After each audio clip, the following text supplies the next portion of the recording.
Shalom, kebenaran hari ini tanggal 16 Juli 2024 bertema Manusia Standar Allah.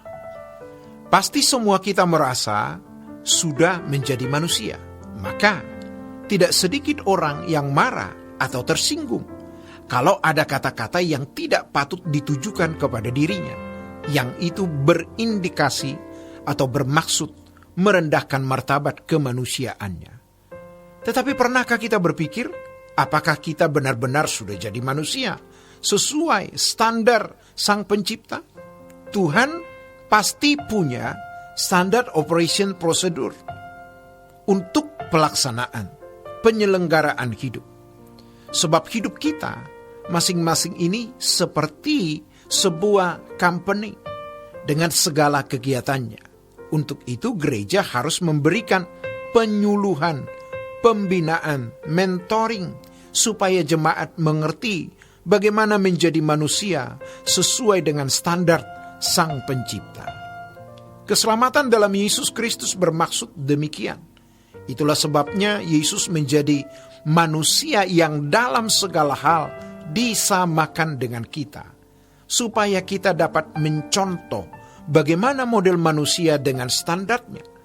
Tuhan adalah seniman agung, dan manusia juga memiliki unsur-unsur seni atau estetik sesuai dengan bidangnya. Ada seni lukis, ukir, musik, dan lainnya. Bukan hanya orang lain yang mengagumi karyanya, namun dirinya sendiri juga sering merasa puas. Bukankah Allah juga begitu? Ketika Ayub disanjung oleh Allah di dalam Ayub pasal 1 ayat 7-8. Maka bertanyalah Tuhan kepada iblis, "Dari mana engkau?" Lalu jawab iblis kepada Tuhan, "Dari perjalanan mengelilingi dan menjelajah bumi." Lalu bertanyalah Tuhan kepada iblis, "Apakah engkau memperhatikan hambaku Ayub? Sebab tiada seorang pun di bumi seperti dia, yang demikian saleh dan jujur, yang takut akan Allah dan menjauhi kejahatan. Allah membanggakan Ayub." Di Matius pasal 3 ayat 7, Allah membanggakan anaknya.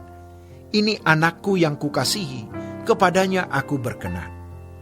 Tuhan mau kita menjadi manusia sesuai dengan maksud Allah menciptakan manusia itu, dengan standar Allah, sehingga Allah disukakan.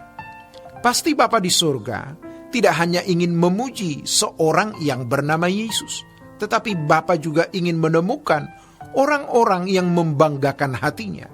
Dan Bapa juga bisa berkata, "Ini anakku yang kukasihi, dia menyenangkan aku."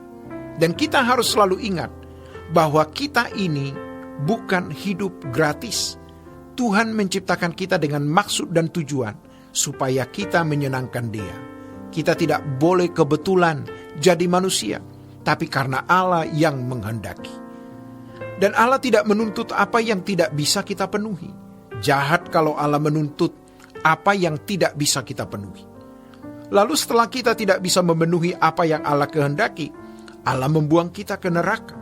Maka sadarilah bahwa kita bukanlah makhluk yang diciptakan tanpa tujuan. Ada reason, ada purpose, ada divine purpose, ada maksud ilahi. Entah pria atau wanita, dari suku apa saja, apapun keadaan kita, terlahir dalam kondisi miskin atau kaya, berpendidikan tinggi atau rendah, apapun dan bagaimanapun keadaan kita, Tuhan bisa menjadikan kita manusia yang menyenangkan Dia. Maka yang harus kita persoalkan, apakah saya sudah menjadi manusia sesuai dengan kehendak Allah? Kalau sedikit tersinggung, kita marah, sakit hati, lalu berusaha menghancurkan orang tersebut, ini belum jadi manusia. Dan jujur, kita masih punya karakteristik itu. Kalau kita sadar itu, kita merasa sebagai orang sakit, maka kita datang dan mencari gereja yang bisa mengubah hidup kita, meningkatkan kualifikasi kemanusiaan kita. Jadi kita sekarang harus sadar bahwa yang masuk surga itu manusia dengan standar Allah. Dan sebelum meninggal dunia, sejak di dunia ini pun kita mesti sudah punya gejala dari orang-orang yang memang layak masuk surga, yaitu memenuhi SOP. Maka Tuhan Yesus berkata, bukan orang yang berseru kepadaku, Tuhan, Tuhan, yang masuk surga, tapi orang yang melakukan kehendak Allah.